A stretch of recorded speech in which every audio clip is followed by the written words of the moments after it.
Well, we're getting some fantastic thunder and lightning, so I thought I'd put the video on and do a little chat.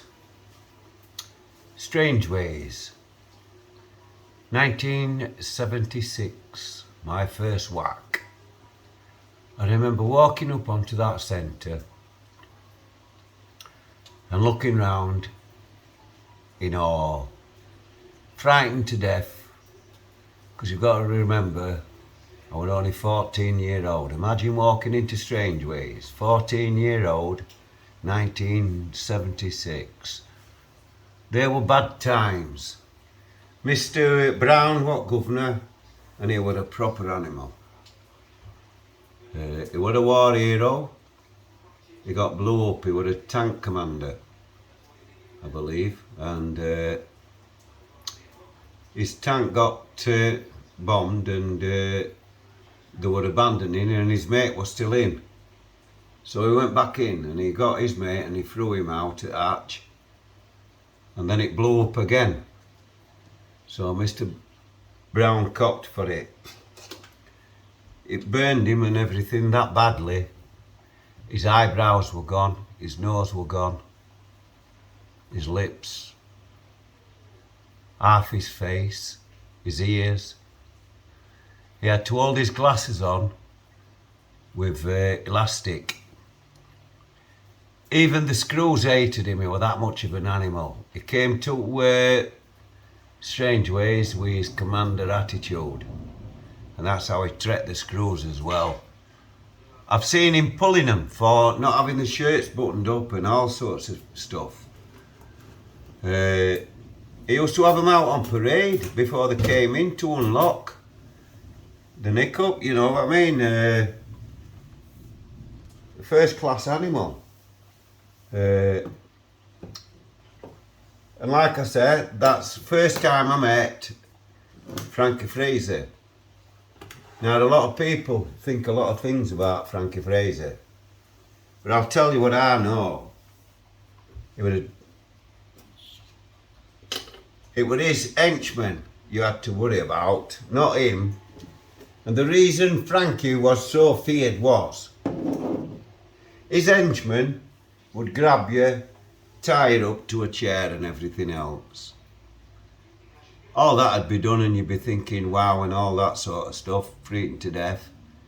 And next thing, you've got Frankie Fraser sewing your eyelids up and cutting you and sticking things in you and torturing you. So last thing you're ever going to remember after all that is Frankie Fraser torturing you. In Nick, he was a knobhead. He had YPs telling him to fuck off and everything, and he just took no garm of them. To be honest, he was terrified of them. They used to go and kick on his doors and torment him. Because everybody assumed he was a grass. Because he was often seen stood in his slippers on centre, talking to chief officer while he was sending them down for meals or exercise or whatever they were doing. Everything they did, there were a bell in the middle of that grill. And chief would ring it and shout, exercise, send them on whatever wing it was. So then they'd send them on, and I've seen Frankie Fraser stood there while chief's doing it.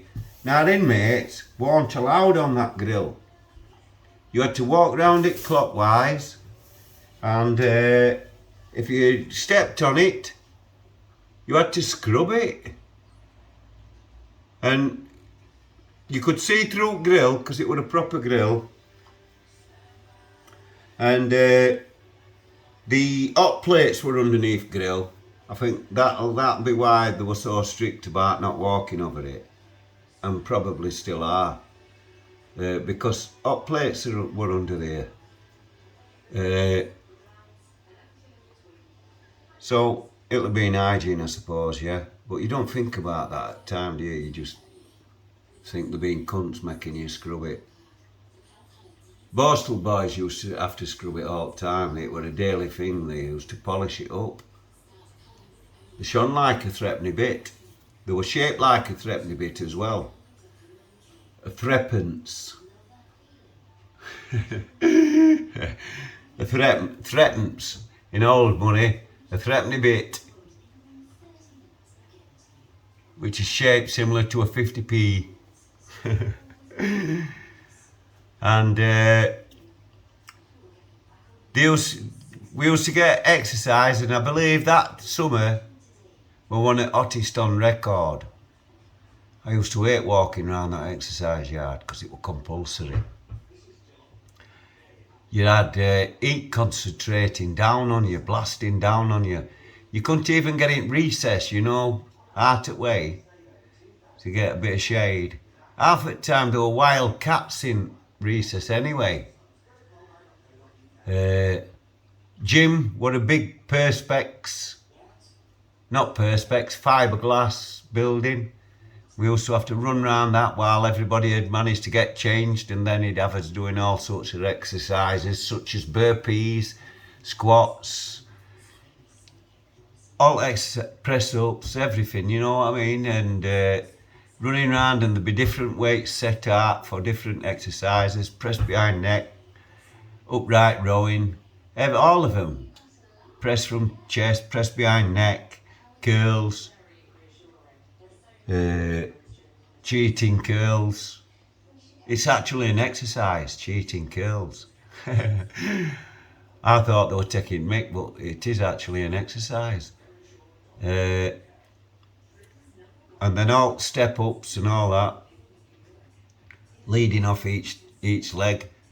And then you had to jump like a kangaroo and slap this board that were on wall, and it'd mark where your fingers, so it marked where you touched, and they'd make a note of it. You got best out of 3 jumps, and they'd record best one, but it was your worst one really, wasn't it? You'd set your thing, that was it. You had to beat that target every time you went in the gym.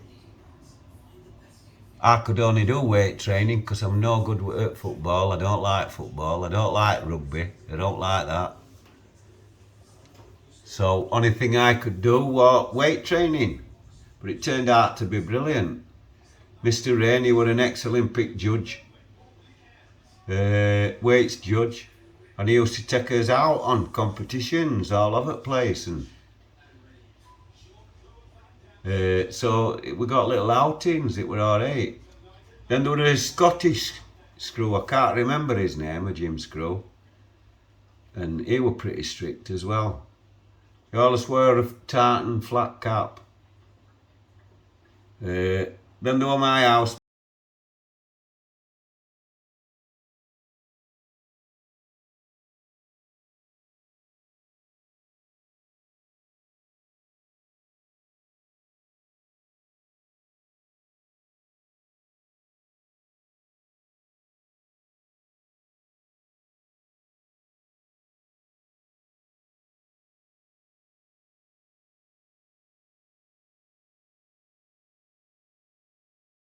I don't know what happened there. My phone just shut down, people. So it said maximum whatever, but I've got to sort that out. Well, I thought I'd just have that little take on Strangeways while I was trying to get some lightning strikes. I hope there were 1 or 2 on for you on this video, because I'm going to put it up for you.